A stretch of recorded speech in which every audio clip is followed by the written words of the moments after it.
Prey Mooncrash. Why does this DLC has its own review, you probably ask?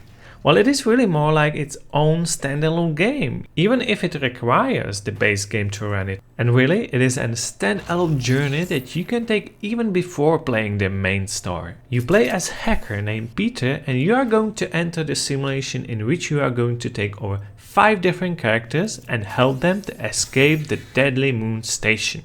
The game has an roguelite element, which means by killing enemies and completing objectives in your playthrough you are rewarded with points and unlockable new weapons or chips to buy in between each round. So even if you don't succeed, you get enough points to buy yourself a better gear for the next round.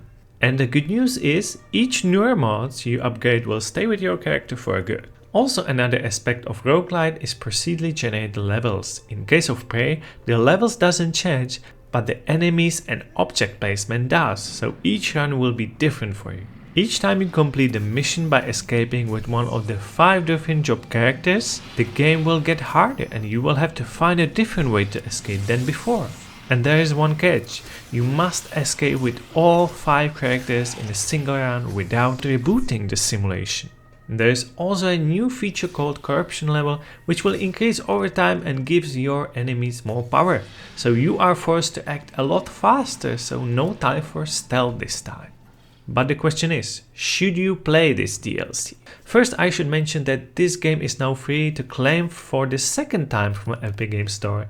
And since we review all these weekly free games, we do even this one, and yes, the DLC Mooncrash is already part of the free version on Epic Games Store. Well, if you finish original Prey story and you want to spend more time in its environment and you are not afraid of the challenge, you should definitely go for it. You have completely different surrounding and a new way to play this DLC, including 2 new weapons and 2 new monsters. But also, this might be a good chance for people who haven't started to play the main story or find it too slow. Yes, it will spoil the enemies for them, but I can imagine how escaping Moonbase can be more interesting than alien invaded space station. So if you want more fast-paced Prey, go for the DLC right away. It really is like completely new game and such a big DLC, and it is quite rare in the gaming industry. So now you know the truth behind the Prey DLC and its hidden existence in epic version of the game. Farewell question to you is, will you give it a try now that you know what it is?